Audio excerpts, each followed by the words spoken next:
안녕하세요. 이학규 목사입니다.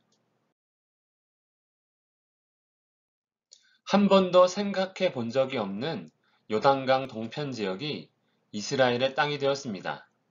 신명기 3장 12절에서 22절입니다. 그때 우리가 이 땅을 얻음에 이스라엘은 요단강 동편 지역을 하나님께로부터 얻었습니다. 그리고 그 지역을 이스라엘의 12지파 중 르우벤, 갓, 므낫세 지파 중 절반에게 기업으로 줍니다.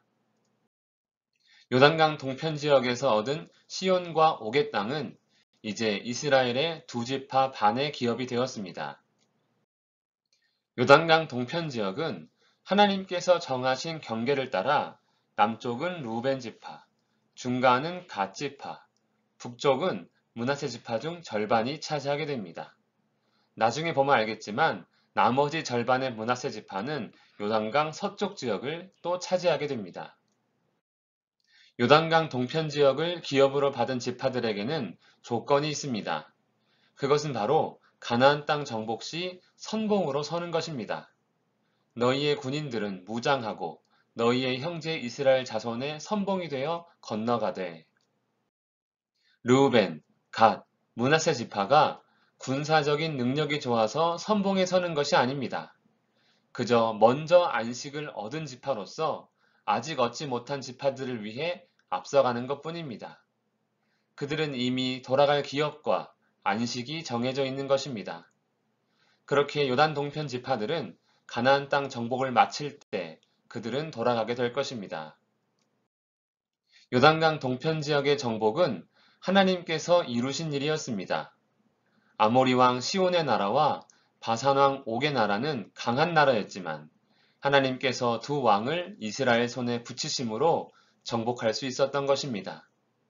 이것은 모세를 이어 이스라엘을 이끌 여호수아에게 하나님의 함께하심과 그 능력에 대한 강한 증거가 됩니다. 그러므로 이스라엘은 하나님을 의지함으로 가나안 땅의 민족들을 두려워할 이유가 전혀 없습니다. 너희의 하나님 여호와께서 친히 너희를 위하여 싸우시리라. 담대하게 가나안 땅에 들어가기만 하면 되는 것입니다. 요단강 동편 지역은 하나님께서 약속하신 땅이 아니었습니다. 그럼에도 하나님은 자기 백성들을 위해 싸우심으로 그 땅을 기업으로 주셨습니다. 그리고 안식을 누리게 하십니다. 이와 같이 하나님께서 주신 요단 동편 땅은 이스라엘을 위한 놀라운 위로와 하나님을 향한 강한 확신이 되는 것입니다. 요단강 동편 땅이 르우벤, 갓, 므낫세 반지파의 기업이 되었습니다.